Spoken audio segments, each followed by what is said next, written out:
Okay, so we're going to speak about something which is very important, money. Because money is crucial for the development of innovation. So as we heard yesterday and this morning, we all know that the automotive industry is going through a complete revolution, disrupted by new technologies, data and AI. Social trends such as electric, autonomous cars, smart mobility, global economic challenges are transforming the sector, and all the companies are looking for new technologies. There is a race to find the new technology, and the best way to do it for the companies that are looking for them, and sometimes financing, to be the first one to find them. And this is why now the VCs are becoming the major actor of innovation. We saw a lot of companies here. I'm not going to say which one, but yesterday I met some of them, one of them. And, I said to myself, well, I should invest my own money in this startup.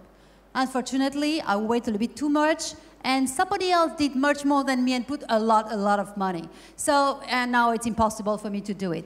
So when we look at what's going on and the number of money that was invested and bought for Waze, Mobileye, we understand that now a lot of big companies are going to Israel. They're going to Israel to find the new startup that will reinvent the wheel. And so we will try together to see why, in one way, Israel has become this new hub for mobility. So my first question will be for you, Ziva. You are in charge of Invest Israel. So congratulations, because you're doing quite an amazing job, and I know that Pascal was telling you so just before. So can you tell us why this ecosystem of the startup is so good, and what did you do to attract all these investors in Israel? Oh, that's a very good question. First, good morning, actually good afternoon, and I'm delighted to be here and see all these distinguished guests from Israel and from abroad, all the 60, I'm welcoming all the 60 startups that came here. Welcome. We have to say that it's one of the largest delegations of startups that ever came to France, so it really needs to be applauded, yes. And actually, we have more than 600 startups and companies related to the automotive sector, but this is a very distinguished delegation here today. Valerie, first I would like to emphasize that we have a strong economic relationship between our two governments, between France and Israel, and it's very important. It's rely on very strong contracts and agreements, trade agreements. Only this year, as you probably know, we have the French-Israeli season that has collaboration in science, in culture, in innovation. And when we talk about innovation, we have a special recipe, yes. Israel known as an innovation country, as a DNA of its culture for entrepreneurship. And why is that? I think it's a kind of an ecosystem that have 4 main ingredients. First, Israel have a very strong economy. We passed the 2008 crisis with a positive GDP. Unlike many other countries, we have very strong economy. We have the highest ratio of engineers per capita in Israel. We have talent, human capital, but not talent only by having degrees. Talent in a different culture, in curiosity, in daring, in never get no for an answer, taking challenges, asking questions. That's why we have more than 1,400 new startups that are established every year, which is a huge number. We put, as a government, you just said that, Pascal, before, we put a lot of efforts in R&D because we believe in the future. We miss number one, the chief scientist just said that before, we're number one as percentage out of our GDP. And last but not least, the government shared the risk with the market. The government put the platforms, and we have lots of programs and lots of incentives and grants in order to make this kind of collaboration. Now, if we look at the automotive specifically, so it's very interesting what happened, because Israel does not have any production automotive industry on one hand, but on the other hand, in the last few years, when cars become no longer metal on 4 wheels, but become computers on wheels, then Israel become one of the leading countries in the world for automotive technologies. And we actually raised investments, approximately $4 billion in the last few years. $4 billion only in automotive? Only in automotive sector, not direct, not necessarily through VCs. It includes all kinds of investment. It can be through VCs, it can be straight by startups, acquisition, it can be R&D centers, it can be partnership, but not include the big acquisitions that have been done by Intel and Mobileye. Could you remind us, like rapidly, you know, what was the price that Google paid to buy Waze? $1.2 billion. And actually, what was interesting is that we can see, by the way, we have like more than 30 multinational companies have activities in the automotive sector in Israel. And also we can see that the majority of the investors are European. But if we're talking money-wise, then the big investments are coming from America. Intel acquire Mobileye for more than $15 billion. We have, as you just said, Google and Waze. And also if we look at GM. GM, a decade ago, opened an R&D center in Israel. And last year, they have already 300 engineers acting on the ground of Israel, which is a huge, and it's their biggest strategic R&D center out of the States.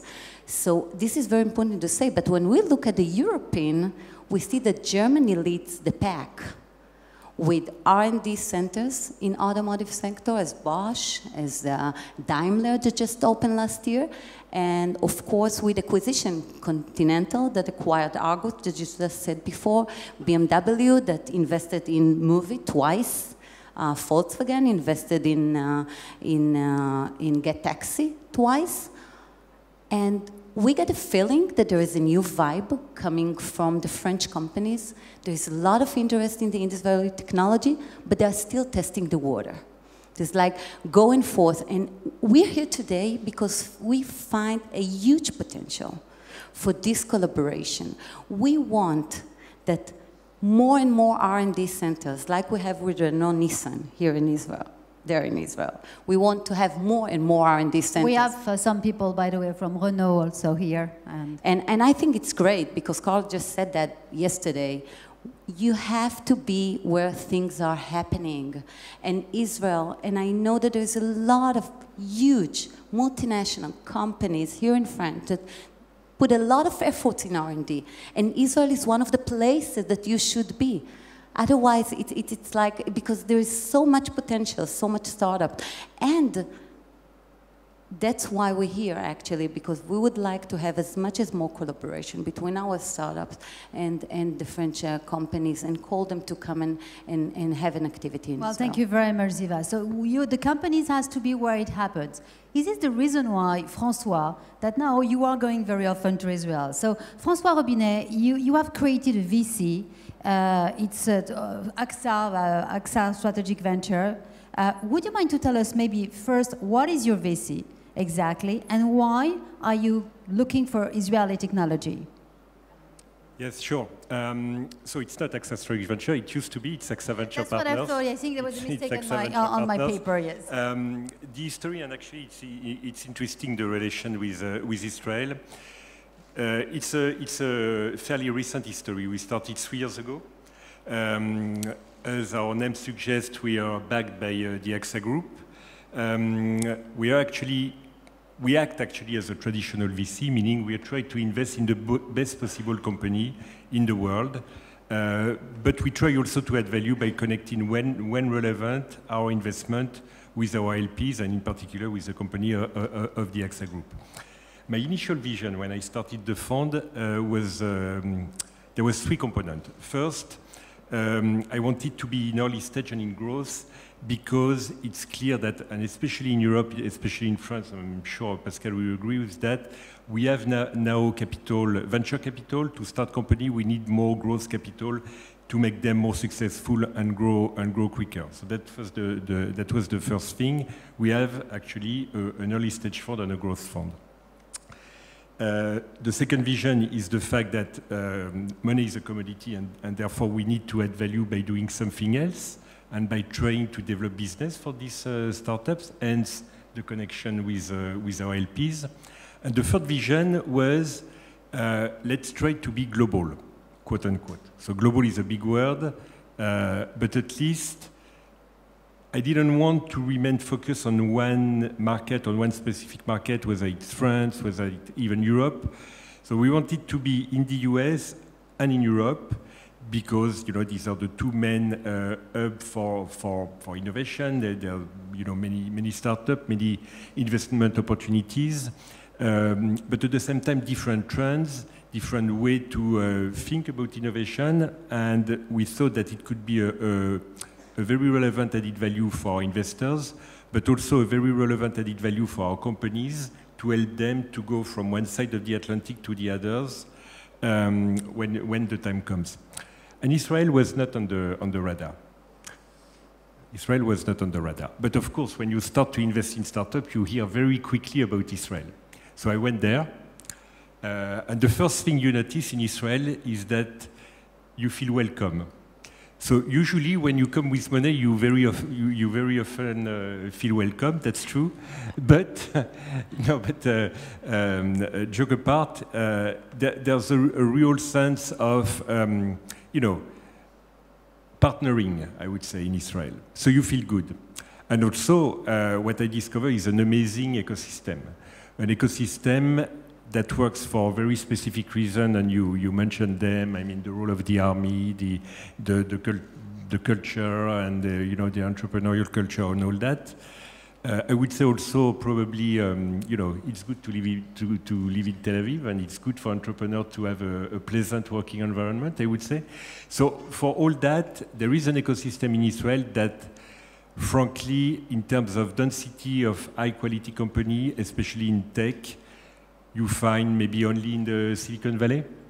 And therefore, very naturally, although it was not initially in the roadmap, 6 months later, we decided to broaden our scope and to add Israel to our scope. Can you explain us how do you function there? So are you investing directly in startup? Are you investing in VCs as a strategic partner? So here again, there was the plan and there's the reality. So initially I said, okay, it's very good ecosystem, very interesting, but I don't want to go directly. I will invest through funds because it's a way to get to know the people and so on, and to work with people that have spent time over there. So we have invested in 2 funds. We have also in a fund of fund. We manage. We have a direct investment fund, as I said, early stage and growth, and we also have a fund of funds. So we invested in 2 Israeli funds. One of them being Philippe. But it turns out that when you build a relationship, when you get to know the ecosystem, you also come across amazing opportunities, and we also did 2 direct investments in Israel, and I would say probably more to come. Well, I just want to say to all the Israeli startups, that some of you are going to have some B2B meetings with François. So just be aware that you can also invest directly in your startup. So it will be up to you to make a very good presentation this afternoon. Well, thank you very much, François. So Philippe, because Philippe Guez, you are the founder and CEO of Guez Partner. So you used to work, I think it's possible to say, for Rothschild. You did an amazing job in Israel by bringing also French investors in Israel. And so it was so big that maybe it was even too big for Rothschild. So you decided to create your own fund. So and you are in Luxembourg, French Luxembourg fund, and you have decided to be specialized on Israel. So can you tell us why, and what are the companies that come to see you are looking for? Thank you very much, Valérie, for organizing the event, and I'm very glad to be here with you, with people I know very well as well. Yes, indeed, I left Rothschild. First of all, I immigrated in Israel in '79. So who could say what we say today? I mean, in '79, I just recall what Yoel said on Kälkälist, that I remember the Susita. Susita was the car the body made in fiberglass that the camel was eating in the desert. And they produce around 3,000 cars per year. So at that time, Israel was less than 3 million people and producing their own car, which of course go nowhere. So how we can be there and asking saying that the automotive industry technology is leading. Disruption came from nobody expected to come. And maybe also because of what Dr. Appelbaum said, Israel was free. No market for cars, no incumbent company, and free thinking. So I left Israel in '86. It was a crisis. I mean, Israel in '86 was with a big financial crisis, and technology was only beginning. So we are again asking and saying, why Israel? Why Israel? It is very unexpected, but the ecosystem, etc., did it. I did my career from '86 as a banker all over Europe. I'm bicultural, a real French, and also I learned the Israeli culture. And I came back in Israel 9 years ago to open the office of Rothschild & Company. It was great. The firm advised Intel in the acquisition of Mobilize. I'm very glad I listened offer today from Argus. The firm advised Argus in selling to Conti, and I'm glad I was not directly involved, but the firm did it. So I learned a lot about technology in the last 9 years, and I thought, but I saw that not a lot of French people were investing. Actually, Dr. Appelbaum said, 5 billion, 6 billion investment in startup in Israel every year, most of that not from Israel, but most of that from the US and Asia. Europe, or let's say France, are very, very small in that. When I saw also the graph of Dr. Appelbaum about companies that are present in Israel since the creation of Israel, I mean, IBM was here in '49. Before 2000, let's say only US company. Of course, big French companies were selling cars for Renault, but I'm talking about the technological ecosystem, the R&D, the establishment, using the ecosystem of Israel. So actually, in the graph of Dr. Appelbaum, no one French company was present. Of course, we know that Renault Nissan is now in. What I learned at Rothschild is that Europe is waking up, and France in particular. Israeli companies are in the radar screen. I cannot know exactly why it was not. I have some ideas, but I'm not sure. But it is. It is for every large company. Where we had Thales representative here, but of course Thales is in Israel for many years. They are one of the leading companies in the world in cybersecurity, so they have a specific angle that they need to be there. But that's the reason why I left Rothschild, to establish a fund.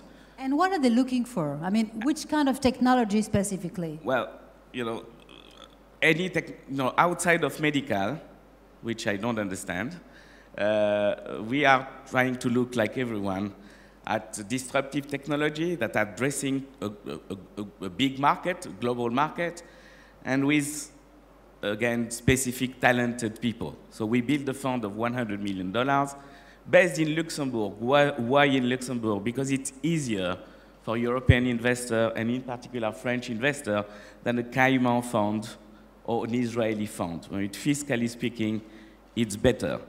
And I remember helping other VCs in the last 10 years, trying to raise funds in France. And when you are not in front of a very qualified investor, having a Cayman fund or having an Israeli fund is a bit more complex. So we decided the focus of the fund is for European investors, and actually 90% of our LPs are European. Rothschild & Company is a partner in the fund. They have 20%. We invest in revenue-generating companies, so we cannot define them at round A, round B, round C, whatever. We want some revenues, and we co-invest with all the VCs, all the Israeli or American VCs in companies. That's not to say that what is our value added in addition to money is to do the connection you are doing, Valérie. So we are some people in France that have a big, understand both culture. It's not easy for a French company to come in Israel. And we want to help you, Pascal, as much as we can. And it's not easy for Israeli companies to come here. First of all, they are afraid. Wow, you cannot fire people. You pay tax. It's a communist country. Things have changed. But Israelis need to hear it again. Things have changed thanks to our new president. The word entrepreneur is a French word. Also, they forgot it for many years. And you're right, Pascal, people wanted to work in finance 20 years ago. All the young people, finance, finance, finance. In Israel, nobody wants to work in finance. In France, it's changing. So I think there are so many things to do together. We are positioned to find money for Israeli startup and to connect them to the name of the company you mentioned, Valeo, Forestia, and others. And AXA. And AXA, of course, to do pilot, to do whatever we can do. That's our value added, and I think we are well in track, and France is waking up. Okay, well, thank you very much, Philippe. Sigalit, I mean, you are representing one of the major Israeli funds, so what is your reaction to all of that? Because you have so French big company and VC that want to invest there. You have some French Luxembourg VC that helping the European companies to come. You are an Israeli VC. So how do you explain this? And can you maybe just explain the role of a VC in Israel? How do you work to support and to accompany all these Israeli startups to make them so attractive for the investor? Okay, so first, thank you for inviting me. So the ecosystem in Israel is very wide and very complex. The role of the VC really depends the focus of investment of this VC and also the stage of the companies that it invests in. So we at Grow Ventures invest in early stage, so pre-revenue, seed, A-round type of companies that are coming with a solution which is based on deep technology. We believe that one of Israeli strengths is deep technology from physics, let's say the sensor level, into the cloud, into the AI, computer vision, and so on. We work very closely with universities on the IP. We work very closely with very talented entrepreneurs that have a technology background. And we believe that one of the advantages, by the way, of Israel in the automotive space, that we don't have automotive. So we are likely to think differently, to take technologies that are used in different spaces and apply them into the automotive space. Automotive, of course, is not the only vertical that is currently under disruption. We can see digital health, we can see automotive, we can see some other interesting development in materials, nanomaterials, and so on, that will impact many verticals.